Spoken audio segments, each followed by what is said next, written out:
In the 1940s, Professor Streeter of the Carnegie Institute of Embryology in Washington, D.C., proposed a system for classifying the stages of human development. His system arranged human embryos in 23 numbered stages based on their differences in appearance. The Carnegie system of classification was used around the world until the 1970s, when a more refined system was proposed by Dr. Ronan O'Reilly of the Carnegie Institute of Embryology, now in San Diego, California. Intensive studies of the Quran and Hadith in the last 4 years have revealed a system for classifying human embryos that is amazing, since it was recorded in the 7th century A.D. Although Aristotle, the founder of the science of embryology, realized that chick embryos developed in stages from his studies of hen's eggs in the 4th century B.C., he did not give any details about these stages.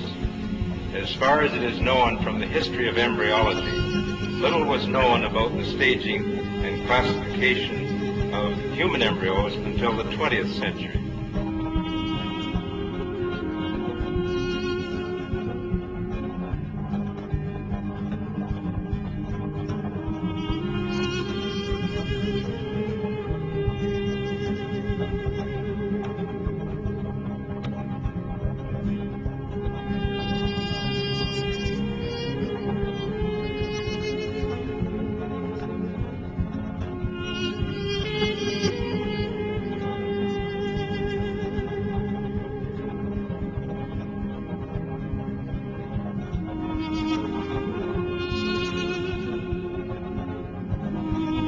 First stage is adapt, and you'll have to apologize my pronunciation.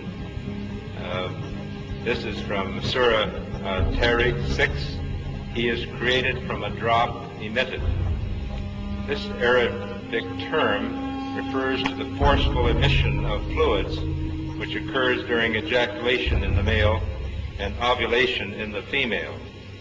The male secretions, called semen, contain the spermatozoa, and the female secretions, called follicular fluid, contain the ovum. This is the stage of fertilization and the nutfa, and after this is what we call the zygote, referred to in the Quran as the nutfa, and the nutfa undergoes division, which we call cleavage, as it passes down the uterine tube. So these are the stages of the nutfa here as it undergoes cell division.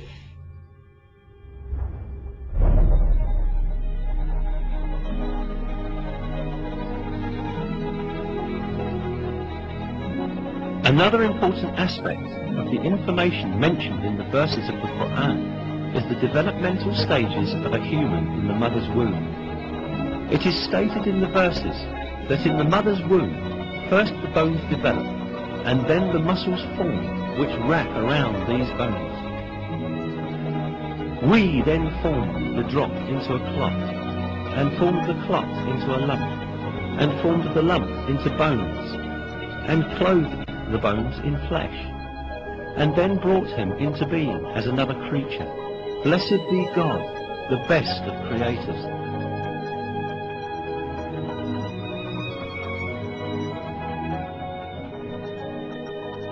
Embryology is a branch of science that studies the development of embryos in the mother's womb. Until very recently, embryologists assumed that the bones and muscles in an embryo developed at the same time. For this reason, for a long time, some people claimed that these verses were in conflict with science.